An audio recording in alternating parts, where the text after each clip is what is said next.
Bonjour, je suis ravie de te retrouver aujourd'hui pour notre nouveau rendez-vous du lundi. Alors, si tu te souviens bien, la semaine dernière, je t'ai parlé de la position de victime. Aujourd'hui, je vais te parler un peu du pendant, qui est la position de sauveur. Parce que souvent, la victime, elle a besoin de sauveur.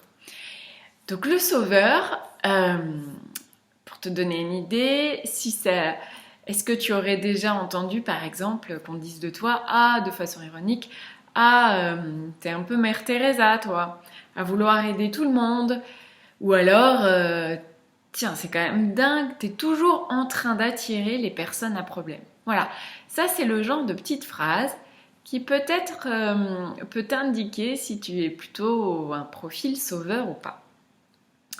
Alors c'est ni bien, ni mal, mais voilà, c'est important d'en prendre conscience pour pas tomber dans l'excès. Parce qu'encore une fois, si on est trop dans la position de sauveur, euh, on risque effectivement plusieurs choses. Non seulement de s'épuiser, parce qu'en fait, à force de répondre aux besoins des autres en permanence, on nie ses besoins de repos, ses besoins d'amusement, etc.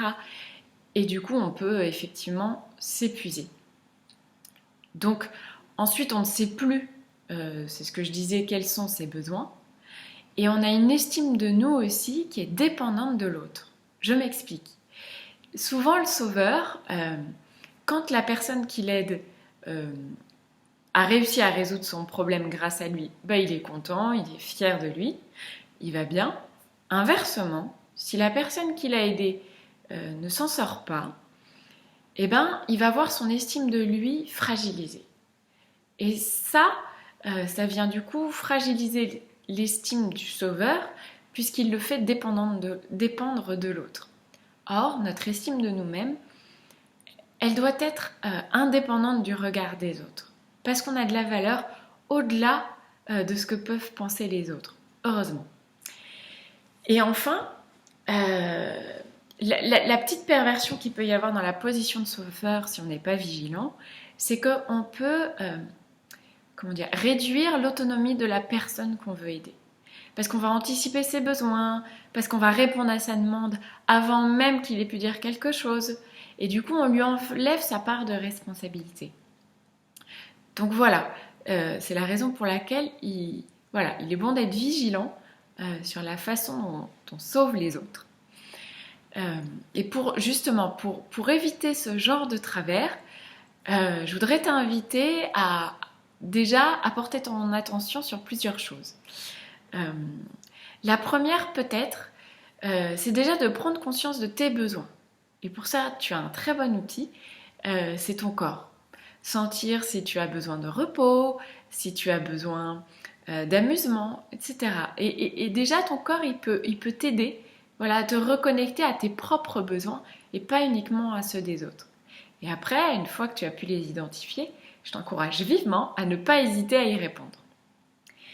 Ensuite, je t'invite aussi à ne pas anticiper la demande des autres. Voilà, si les autres ont besoin d'aide, laisse-les venir à toi. Laisse-les te poser eux-mêmes la question. Comme ça évitera non seulement que toi, tu t'épuises à répondre aux besoins des autres, mais tu permettras aussi aux autres de gagner en autonomie. Voilà. Enfin, n'hésite pas à poser des limites aussi. Parce que souvent dans la relation sauveur-victime, la victime, elle peut être très demandeuse.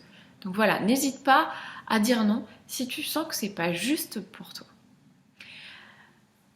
Voilà, j'espère que cette vidéo t'aura éclairé, t'aura apporté des réponses. De la même façon que pour la victime, si ça te semble un peu compliqué de travailler seul cet aspect-là de tes relations aux autres, n'hésite pas à te faire accompagner. Et puis, si ça t'a plu, n'hésite pas à liker ou alors à partager la vidéo à des personnes qui pourraient être intéressées. Je te remercie et je te souhaite une bonne semaine et je te dis à la semaine prochaine.